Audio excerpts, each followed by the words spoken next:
Alright YouTube, so I'm just about finished. I got everything installed. Windows is completely installed. Most of my drivers are all updated, installed. I'm installing McAfee right now. Uh, Something I should have known, but you know, it's a rookie mistake. This is my first computer build.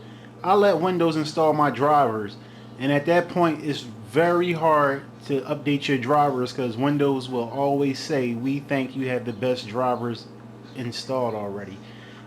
So at that point, I had to go get the disk from my motherboard and I guess you could say force install driver updates and everything like that.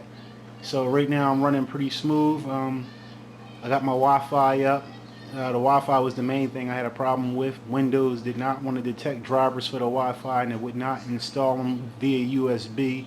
So I had to insert the disk. I was trying to do everything for this computer without a disk. I wanted to go off a USB for everything.